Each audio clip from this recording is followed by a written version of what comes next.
Hello, and welcome to Horns of a Dilemma, the podcast of the Texas National Security Review, TNSR. I'm Doyle Hodges, Executive Editor of TNSR. On this week's episode of Horns, we hear from Mark Lawrence, professor in the History Department at the University of Texas, Austin, and director of the LBJ Presidential Library. Lawrence is discussing his new book, The End of Ambition, America and the Third World in the Vietnam Era. Lawrence argues that in addition to being a watershed moment in U.S. history, that Vietnam marked a change in U.S. foreign policy and a change in the relationship between the United States and countries in the developing world.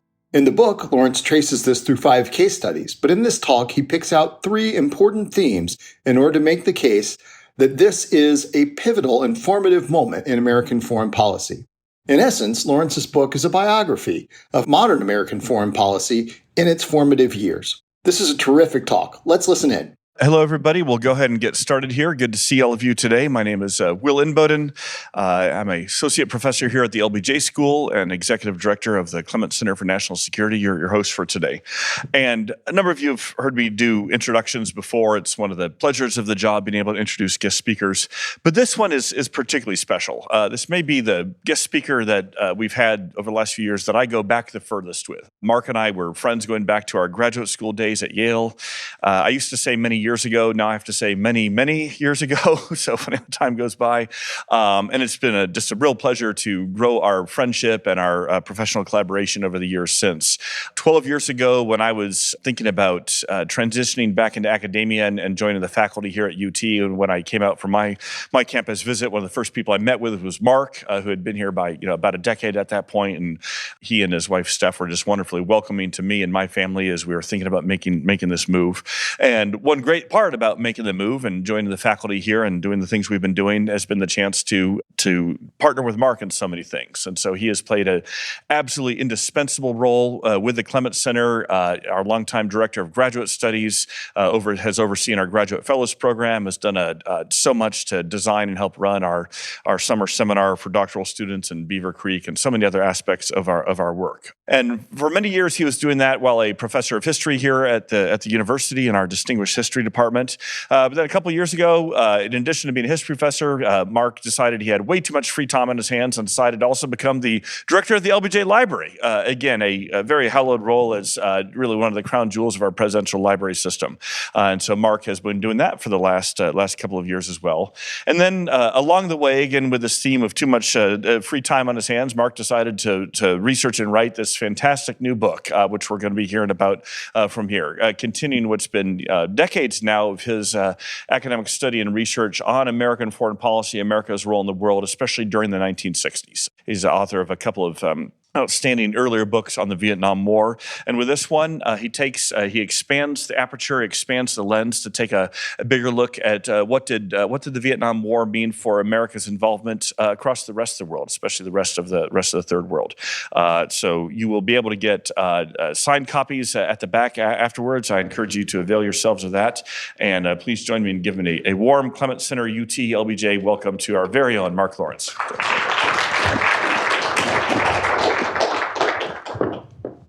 Thank you so much, Will, for that really kind introduction.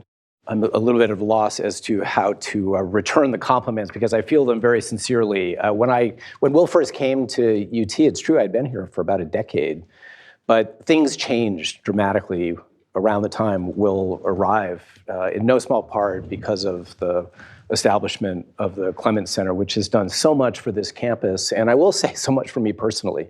It's been such a pleasure for me and really my whole family to know Will and Rana and his family and to be able to participate in this incredible initiative that's now many years old and thriving as never before under Will's brilliant leadership. And I want to acknowledge as well the whole Clements team, which has been such a pleasure to work with. I've been reminded just in the last couple of weeks in setting up this talk, what a fabulous professional staff it is. So thanks to Elizabeth, as always, for working her magic, to Alex, who I think is not here, but someone I've worked with a ton in the past, to Kathy, and to Paul. Always a pleasure to see you all. And again, thank you for the invitation to be with you today. It's a lot of speakers are probably saying this these days. It's kind of strange to be back in person. I do appreciate the kind of 12-foot distance you've all given me, except for Will, by sitting so far away, but I feel very safe up here. I will apologize for my voice. I promise you it's nothing dangerous. dangerous. I think it's just whatever is floating in the Texas air these days, and I imagine others are in the same boat. Okay, well, let me then dive in and tell you a little bit about this book. And I want to begin in the same place where I begin the introduction of the book, on October 29th, 1971. It was on that day that Senator Frank Church, the Democrat of Idaho, gave a pretty grim speech in the Senate chamber. He did nothing less, it seems to me, than declare the end of an era. Just a decade before, Church and other ambitious liberals like himself had vowed that the United States was poised to pour resources and know-how and energy into helping third world nations down the path to democratization and economic development. Church had been one of the key voices, in fact, in articulating that sense of ambition. It's sometimes forgotten, given the other claims to fame that Church would go on to hold, that he was the keynote speaker in 1960 at the Los Angeles Convention, where John F. Kennedy, of course, was nominated to be the Democratic candidate for president. He was the embodiment of that spirit of that new frontier ethos, right, that had so much to do with plans for the developing world. But now in 1971, Church struck a very different note, just a little bit more than a decade later. A decade before, Americans had been filled with zeal about their global goals. But now, something very different had come to pass. All those good intentions, that expenditure of vast resources, had achieved precious little. We not only failed to accomplish what we set out to accomplish 10 years ago, we've been thrown for losses across the board. The poor, he went on to say in this speech, had only really grown poorer, while authoritarianism, not democratic reform, appeared to be on the march almost everywhere. And Church concluded that it was time to cut back on American ambitions abroad, the very ambitions that he had embodied so clearly a decade earlier. Well, I think that the trend that Church described in 1971 is very clear in retrospect. The optimism, the ambition that surrounded U.S. policymaking toward the developing world in the early 1960s. Think of JFK's establishment of the Peace Corps and AID and the pay any price, bear any burden rhetoric. All of this had largely evaporated a decade later. And the Nixon administration, it seems to me, made no secret of its low ambitions in what we might now call the global South. Nixon himself told an aide in 1971 that the only thing that matters in the world is Japan, China, Russia, and Europe. In public, he put the matter more thoughtfully and eloquently. For years, he stated, this is from 1969, we in the United States have pursued the illusion that we alone could remake continents. We have sometimes imagined that we knew what was best for everyone else and that we could and should make it happen. Well, experience has taught us better. This was a commentary on Latin America in particular, but I think the opinion that he's offering here really applied globally. Nixon's top foreign policy aide, Henry Kissinger, certainly agreed. In Kissinger's view, as he put it in one conversation around the same time, the axis of history starts in Moscow, goes to Bonn, crosses over to Washington, and then goes to Tokyo. And consistent with this kind of rhetoric and these kinds of private comments that we can now have access to thanks to the tape recordings, the Nixon administration cut foreign aid and declared that Washington would be much more cautious about using its power in Asia, Africa, and Latin America. Instead, under what became known as the Nixon Doctrine, the administration made clear it would form or tighten partnerships with nations that shared American aspirations and might use their own power to police their regions in ways that would serve American purposes. A policy that really, in practice, often meant reliance on authoritarian regimes like those in Indonesia, Brazil, Iran, South Africa, just to name a few of the obvious examples. So the question at the heart of my book is really a very simple one, and it's the question that I'd like to answer in my remarks this afternoon. Simply put, how do we explain this remarkable shift in American foreign policy priorities in just a few years? How can we understand how American leaders moved from a conception of foreign policy that viewed the developing world as a key arena of global affairs, maybe even the arena where the Cold War itself would be decided, to a very different conception that aspired mostly to the maintenance of pro-American stability in those parts of the world. And I would suggest, and I'll return to this in my closing more speculative comments, answering this question provides some, I think, important new perspective on a decade that did more than any other in the 20th century to shape not just American society at home, but international society as well. So what I'd like to do with the remainder of my time this afternoon is to share with you some of what I do in the book to answer this big question that I've just posed. Now, one way I could do that would be to dive into one or maybe more of the 5 case studies that comprise about 2/3 of the book. But I'm not going to do that. These are very, I acknowledge, very dense, highly detailed stories. There's a lot of meticulous detail, I would suggest, in this book. Let me tell you just a tiny bit about these 5 stories, just to kind of get that out of the way, and then I'll come to the main lines of argument that I really want to share with you. The 5 case studies that I rely on are these. They're drawn from obviously all around the world, and I chose them very carefully to highlight different patterns of American behavior and different kinds of challenges that emerged in what I broadly call the Third World.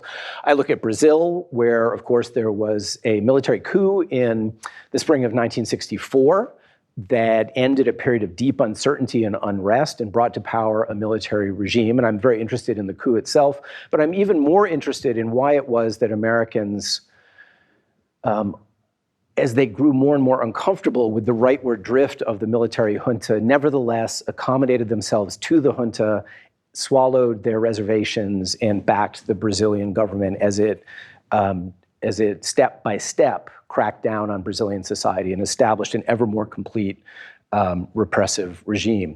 Indonesia is a fascinating story that runs broadly on parallel tracks, right? The coup, very complicated set of events, I'll just call it the coup, in the fall of 1965, marks, as in Brazil, a profound breaking point in Indonesia's history, brings to power elements of the military that over time displace most of the remaining elements of radical pro-Chinese leadership in Indonesia and gradually transforms Indonesia under Suharto's leadership into a reliable pillar of American strength in Southeast Asia. I also look at Iran, where at the beginning of my story in the early 1960s, there was a great deal of political turmoil within which the Shah was one very, very important and powerful claimant to power, but his status was by no means secure. By the end of the 1960s, it seems to me we can say that the Shah was really riding high and that American policy had a lot to do with affirming his control over power. So this is a more evolutionary story that kind of leads in the same direction, right, toward the consolidation of conservative authoritarian control. India is a kind of counterpoint to these other cases. Here's a country where the Kennedy administration, of course, as many of you already know, attached a very high priority. This would be the showcase of America's willingness to use its resources wisely to help a struggling, impoverished nation with democratic aspirations to bolster itself and to assume its rightful place at the center of international politics.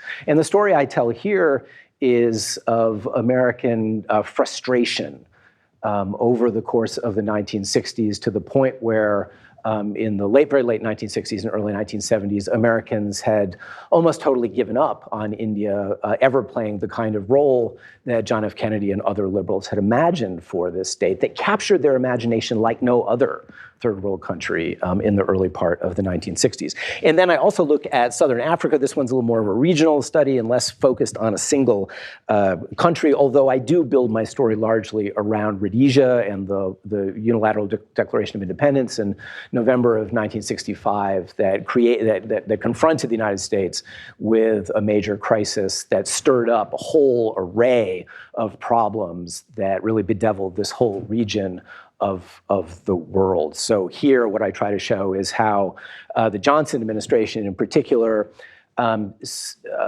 confronting a very dangerous tinderbox of racial unrest, chose to rely on existing sources of authority, especially the British, but also increasingly South Africa, in an effort to find as much stability as could be found in this messy situation and preserve stability that would head off the possibility of a deeper American engagement in a very distant part of the world that Americans wanted no part of, at least if it came to a direct form of intervention. So those are my 5 case studies, and I hope you can see that they all kind of tell in very different ways a story of movement from that state of ambition at the early part of the decade to a very different situation at the end of the 1960s, and I carry the story down into the early Nixon period as well. Well, okay, so I could go on and on about any one of those. I'd certainly be happy to come back to any of those cases in Q&A,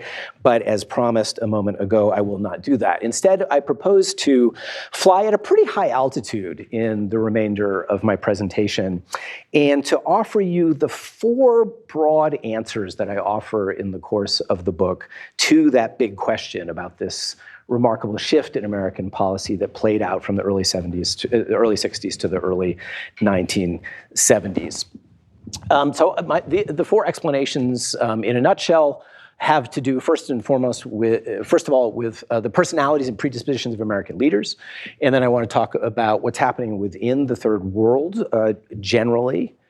And then I want to talk about shifting domestic politics within the United States, and then about the impact of the Vietnam War. And I acknowledge that it was really the bottom 2 that kind of swam in my head as the inspirations for this project when I first undertook it. As I got further into it, I discovered a lot of reasons to kind of expand my array of explanatory variables and wound up with what I think is a pretty good list of 4 lines of argument and explanation. So let me touch on these each relatively quickly and at least sketch for you in a broad way what I have in mind.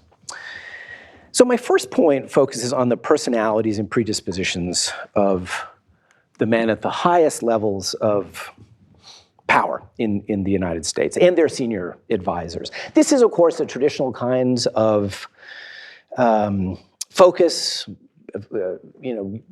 concentrating on the usual dramatis personae of diplomatic history.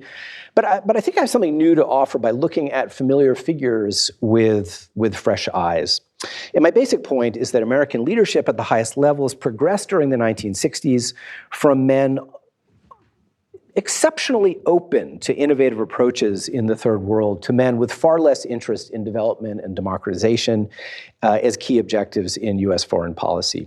The most historiographically contentious person I examined is undoubtedly John F. Kennedy. For many years, scholars, I think it's fair to say, mostly viewed JFK as that consummate Cold Warrior, as a man who, despite the high-minded rhetoric of uplift in the Third World, was in fact really at his core a diehard anti-communist who pursued the East-West conflict as eagerly as anyone. More recently, though, a few biographers and historians have come to see Kennedy in much the same way that a number of memoirists who had surrounded Kennedy came to see him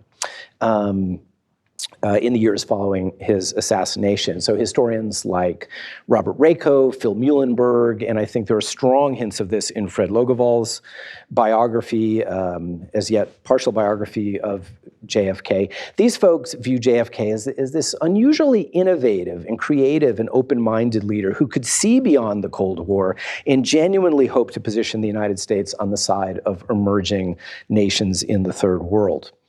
I find a lot to like in this latter point of view. It's clear to me that Kennedy really did mark a significant departure in policymaking toward the parts of the world that I'm interested in. Yet at the same time, I'm struck by the utter lack of any clear blueprint or coherent scheme for handling problems of development and democratization. So in the end, I guess I come down somewhere in the murky middle. I see a genuine desire for fresh thinking, but something quite scattershot in practice. This inconsistency, I think, resulted from something I discuss at great length in the book, the variability of outlooks and tendencies that comprised the liberal project of the early 1960s. JFK, I think a pragmatist above all, was surrounded by advisors of different stripes, even if most of them broadly supported his ambitions in the developing world. To take just three examples, Adlai Stevenson's idealistic internationalism was quite different from Walt Rostow's emphasis on building robust nation states, and both differed significantly from Dean Rusk's conviction that American policy toward the Third World must, above all, be in the service of U.S. interests in Western Europe and Japan. So seeing liberalism generally, and the Kennedy administration in particular, as this shifting conglomerations of tendencies rather than a single agenda, I think helps us to explain the variability of U.S. behavior in the Third World during the early 1960s. We can see, in other words, how the same administration could undertake Operation Mongoose, entertain rapprochement with the likes of Nasser or Sukarno, cozy up to General Mobutu, or support UN intervention in the Congo, right? There's a kind of dizzying array of policy initiatives that one can see in the early 60s under JFK's leadership. Recognizing variations within liberalism enables us as well to recognize, I think, and this is important to my argument, the ultimate fragility of the whole project. Riven as it was by lines of division and contestation, the whole project of refocusing American foreign policy on the needs of the Third World was perhaps bound to falter as different areas seem to require different policy approaches and different shifting political winds and bureaucratic winds within the United States made some alternatives at certain points more attractive than others. So this fragility of Kennedy-era liberalism is pivotal to my take on the second of the presidents I look at, Lyndon Johnson, someone I spend a lot of time thinking about these days. Under Johnson's leadership, American foreign policy abandoned much of the enthusiasm for the Third World that had inspired JFK. I think this was a fairly easy process given that LBJ really had inherited nothing like a coherent or generally accepted game plan for how to deal with the burgeoning array of problems around the world. Now, the Vietnam War certainly had something to do with his retreat, I think isn't too strong a word, from this sense of ambition in the Third World, and I will definitely come to that in a few minutes. But the war was by no means the only explanation for the evolution of American policy under LBJ. Elements of personal outlook and decision-making style also, I think, fed this trend. My portrait of LBJ emphasizes the striking degree to which he narrowed the circle of advisors with meaningful influence over policy, especially in foreign policy. Instead of encouraging debate among a wide array of advisors embodying different approaches to third world challenges, LBJ drew advice from just 3 or 4 senior aides who largely shared his own predilections. And among those predilections was a strong tendency to rely on like-minded foreign leaders to manage American interests. I think central to this characterization of LBJ is the idea that he was a sort of New Dealer to his core. He showed a striking preference for that one-on-one bargaining with fellow elites, not just in the smoke-filled rooms of the American domestic political context, but also in the realm of diplomacy. If JFK, in other words, showed a remarkable sensitivity to the grassroots elements of social and political change, LBJ saw reform as largely a matter of collaboration among elites. And as the 1960s advanced, this tendency expressed itself increasingly in a strong preference for reliable leaders like General Suharto or the Shah of Iran or others that we could certainly talk about. All of this, I think, clearly anticipates the choices that Nixon and Kissinger would make when they arrived on the policymaking scene in 1969.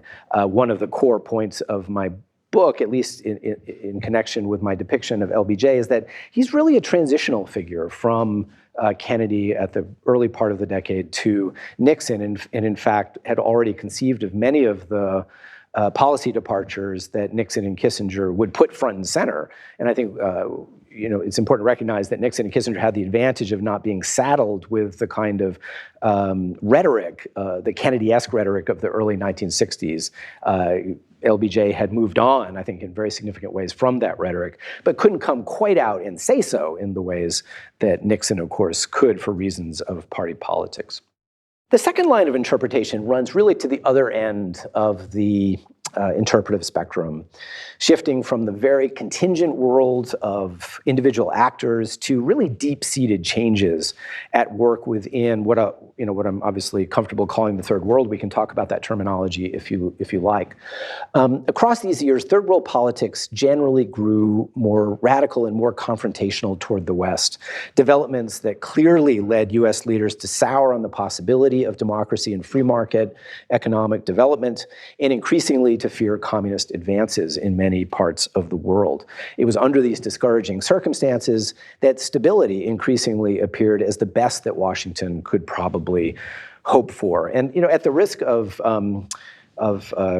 shameless self-promotion, I want to call your attention not only to the book that, thanks to Will, I think you all have in your hands, but also to a collection that was just published by Cambridge University Press that I undertook back in 2016 with a former UT graduate student, Joe Parrott, who now is happily ensconced in a wonderful faculty position at Ohio State University. This book is an edited collection. Far more than my own book really explores the role of third world actors. But it's a part of the story that increasingly became important and fascinating to me, and I was delighted to have this opportunity to kind of build out that part of this larger intellectual project with Joe's assistance. But the book, tells, I think, very broadly the story that is important to the second line of explanation in answer to the big question I've put before you. It captures the fact that in 1955, as the Third World Movement really gets revved up with the Bandung Conference, the Third World Movement, of course, had strong aspirations for finding a genuine third way between East and West. And it was a remarkably diverse array of countries and leaders who gathered at Bandung, everything from U.S. allies such as Turkey to China on the other end of the spectrum, with countries that really positioned themselves as genuinely non-aligned, like Nehru's India in the middle. It was this dedication to finding a third way that was at Bandung, and perhaps for some time thereafter, the glue that the champions of this particular vision of third world activism believed would hold the entire movement together. But for a variety of reasons, as Joe and I lay out in the chapters of this book, it came apart. The third world movement became, I would say, polarized between an increasingly radical variant at the same time that Americans were scoring some successes in parts of the third world that enable us to speak about a counter-revolutionary network of like-minded nations around the same time. But on in explaining the sort of radical movement of a number of countries in the third world, there are various variables that I could go on and on about, but I'll just mention that the Sino-Soviet rivalry clearly has a lot to do with the radicalization of the third world movement in the 1960s as the two communist powers jockeyed for position and provided ideological support and, just as important, material support for radical movements around the third world. Cuban activism is clearly a big part of this story as well, especially in Africa. The eclipse of the relatively moderate first generation of important third world leaders is a big part of the story as well. So by 1966, 1967, figures like Nehru and Nasser and Nkrumah were gone from the scene, replaced by a second generation of, generally speaking, more radical leaders who were more willing to throw their lot with the communist bloc. Connected to this is the disappointments, failure might be a little strong, but the disappointments of the first post-colonial generation and the openness of many third world polities to more radical explanations and political campaigns on the part, think Indira Gandhi, for example, who by the late 1960s is scoring major points by criticizing the United States and Vietnam and calling for a more radical position in foreign affairs as in domestic policy as well. And internecine conflicts within the third world also tends to crack apart the promise of the early Bandung moment. So Pakistan-India War of 1965, the Sino-Indian War of 1962, the Six-Day War, of course, of 1967, the proxy war between Saudi Arabia and Yemen, and Egypt in Yemen, all of these have the effect of breaking apart, really destroying any promise of that more moderate form of third world activism built around the genuine quest for a third way. And I'll just mention very, very quickly here that recent scholarship has, I think, done a terrific job pointing out that at the same time that ever more elaborate networks of cooperation and support among radical movements in the third world was really revving up in the mid and late 1960s. Something broadly similar was happening on the right end of the political spectrum as nations like South Africa, Iran, some of the cases, in fact, that I look at in my book began assisting each other, sometimes in very subtle ways, but taken together amounted to the stirrings of a counter-revolutionary network of states that promised to cooperate with the West and push back against the more radical nations. Okay, my third line of argument focuses on the transformation of American domestic politics during the 60s. In the first half of the decade, I think the story is relatively familiar. Americans backed liberal reform projects as never before, targeting racial segregation, poverty, and other problems, whose solutions, of course, seemed within reach for a nation endowed with such vast resources, with purpose, prosperity, knowledge. And the results were nothing short of transformative. The Civil Rights Act, the Voting Rights Act, Medicare, Medicaid, immigration reform, all of those things that are well chronicled upstairs in the LBJ library. Yet the 1960s also yielded a powerful surge of discontent, of course, as the pervasive optimism of the early years gave way to social division and disappointment. By 1965 or so, large numbers of Americans had grown weary of liberal reformism. On the left, critics viewed the Great Society as inadequate to the enormity of America's social and political ills, while obviously on the right, critics complained that rapid social change had threatened livelihoods and traditional social mores, and we can speak of a backlash against many of the key accomplishments of the Great Society.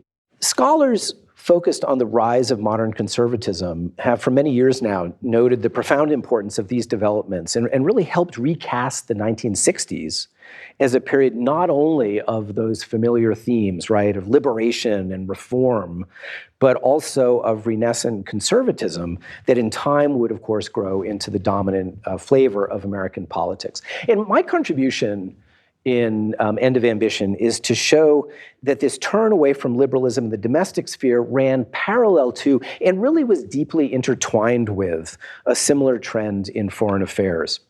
Growing urban unrest, anti-war protest, backlash against perceived excesses of the Great Society combined to make the Johnson administration wary of costly foreign policies that seemed to invite even fiercer criticism of the administration if they weren't scaled back.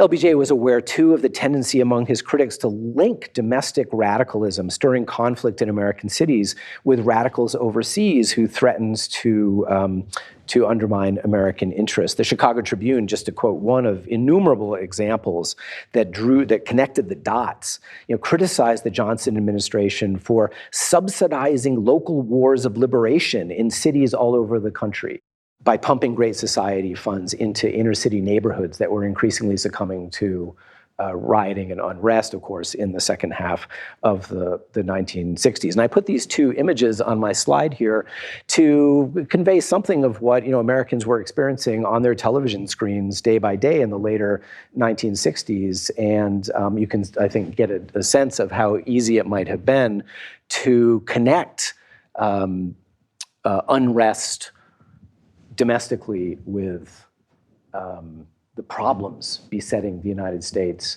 internationally. And I think the dot connecting was very problematic for liberals in the United States who wanted to maintain a relatively high level of enthusiasm for the projects that Americans had undertaken with such ambitions early in the 1960s. So it was in this context that LBJ backed away from whatever enthusiasm he had for efforts to revamp U.S. policy toward the Third World. He diverted funds from aid programs that really had been the hallmarks of JFK's New Frontier, and he grew increasingly tolerant of authoritarians who promised to serve U.S. interests. LBJ's taste for foreign leaders who promised security and stability ran parallel, I think, to his growing appeals for law and order at home. This is a connection that I think has not been drawn out by any previous scholars. Although LBJ continued to sign a remarkable number of bills all the way up to the end of his presidency, more and more of them in 1967 and 1968 were concerned with policing, with sentencing and prisons. And historian Elizabeth Hinton has really been on the forefront of exploring this dimension, this somewhat less known dimension, I think, of LBJ's great society. Well, it doesn't take a lot of imagination to see striking parallels, I think, in U.S. support for military regimes in places like Brazil and Indonesia. Of course, it's much easier to see this link between law and order at home and support for authoritarianism abroad during the Nixon presidency. But as in so many ways, the Johnson administration proved to be this important period of transition that I've mentioned and prefigured many of the policies that would become more explicit under the Republican president after 1969. Well, finally then, the Vietnam War.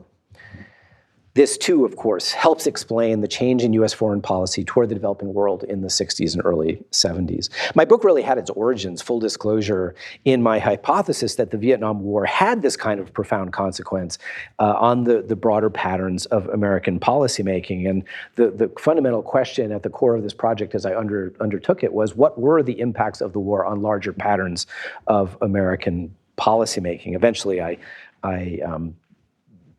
focused more tightly on the Third World, and we can talk about other dimensions of American policy, if you like, in Q&A. But from the outset, I felt as though this was one of the perhaps very few remaining frontiers for new research on the Vietnam War, and I was really drawn to zeroing in on this. And no surprise, it remains really central to my core arguments in the finished product.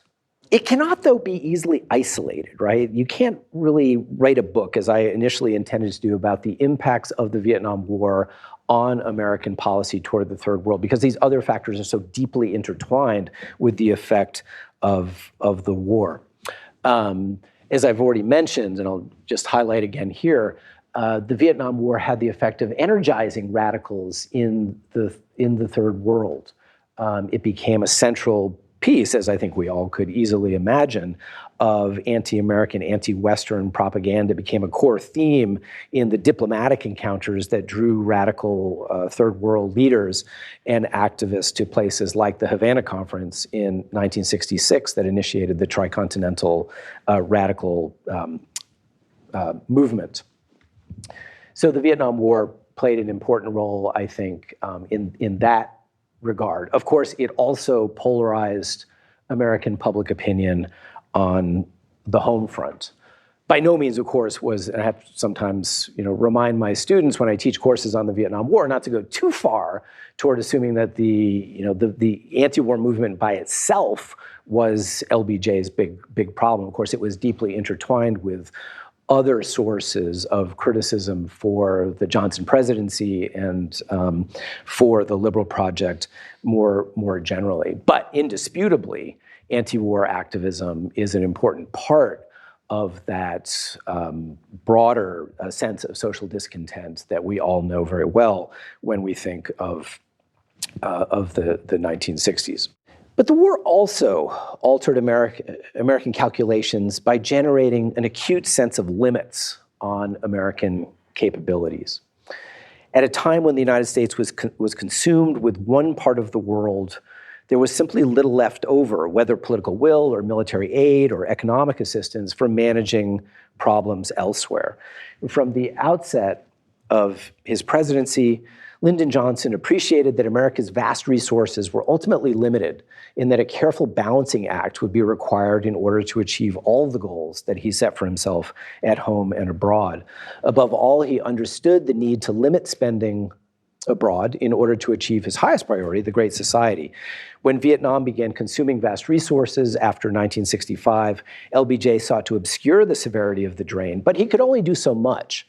As the vice tightened in 1967, he had no choice but to impose a tax surcharge and to cut domestic spending. And it was in this climate that there was little appetite for ambitious new efforts abroad. As I say on the slide, the climate encouraged a deep sense of risk aversion, lest new commitments abroad add to the material or political burdens that were already weighing so heavily on LBJ.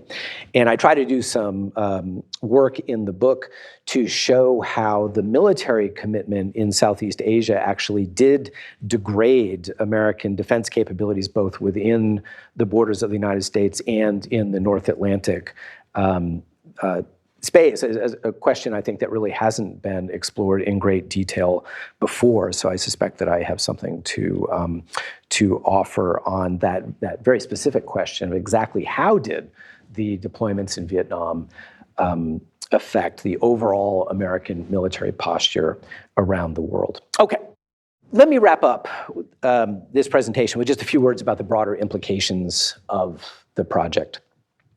The first point I'd offer flows directly from the matter I was just talking about, the Vietnam War. The war produced profound effects on broader patterns of U.S. policy, and nowhere more so than the American approach to the developing world. It's important not to push the point too far. As I've mentioned, the liberal preoccupation with assisting the political and economic transformation of the Third World was always a fragile phenomenon, beset by its own uncertainties and contradictions, as well as the outright hostility of political currents to the left and right. The trends that I describe in The End of Ambition would likely have unfolded, it seems to me, to some extent, even without Vietnam. Yet the war undoubtedly generated a strong desire for stability, a strong sense of risk aversion, even when stability meant establishing or tightening partnerships with authoritarian regimes.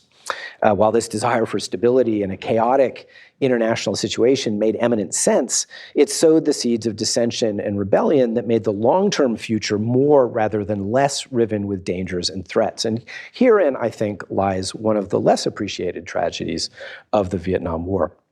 Closely related is a second broad implication of the project. We can now see that the 1960s, for all the ambition, optimism, and enthusiasm for change that colored the early part of the decade, amounted in fact to a period of regression and retrenchment, a period that unleashed new possibilities, but gave rise at the same time to a quest for stabilization. Historians of American domestic society have long seen the 1960s in this way, but I think foreign policy has seldom been viewed as intertwined with the drift of domestic policy anywhere close to the extent that I suggest. This problem owes something to the fact that Nixon and Kissinger undertook such striking departures in the arena of superpower relations in the 1970s. In the vast developing world, though, the United States pulled back remarkably from boldly liberal impulses of the early part of the decade. Americans, of course, would reassert their dedication to democratization and development in later periods, most notably the late 1980s, and then again in the years of the Bush Doctrine after 2003, only to cycle through the same kinds of retreats that I have broadly described in my book. And in the end, one might see the period I describe as part of a cyclical pattern, with eras of bold ambition giving way to periods of disappointment and retrenchment, only in turn to give way to new periods of ambition. I think there is something useful in this way of thinking about the very broadest patterns of America's international behavior. But I'd also suggest that the 1960s were an especially consequential era, an especially important turn of the cycle. It was, after all, in that moment that so many nations gained their independence, that the Third World made an unprecedentedly powerful push for greater influence, and ambitions in the West to harness that power ran so high. The turn away from ambition in this era, I'd suggest, laid tracks in many parts of the world that undermined the appeal of American principles and assured that later periods of ambition would fall short of rhetorical promises. The 1960s, after all, laid down political realities that would crumble in Iran only in 1979, in Brazil in the 1980s, and in Indonesia and South Africa, Southern Africa, only in the 1990s. And finally, let me just offer a bit of a provocation by suggesting a parallel between the years that concern me in the book and the period that we've been living through over the last decade and a half or so.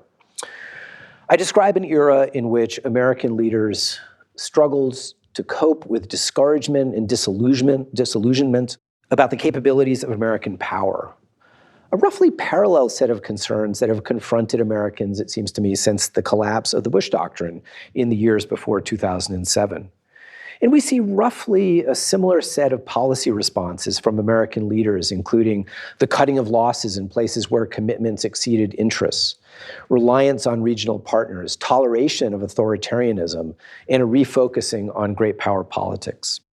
Both Obama and Trump have, in very different ways, when confronted with the same dilemmas that faced LBJ and Nixon in the late 1960s, behaved in ways that might, in certain ways, seem rather parallel and familiar. Now, I'm sensitive to the fact that historians make very poor prognosticators of the future to offer any predictions based on my book, but it's perhaps worth pondering the extent to which the story of 1961 to 1971 or so, when Frank Church stood before his colleagues, offer clues to what might come next as currents of hard-headed realism, moralism centered on human rights, and resurgent American nationalism once again vie for supremacy in U.S. foreign policy as they did during the 1970s. Thank you for listening to this episode of Horns of a Dilemma, and please don't forget to visit our website at tnsr.org.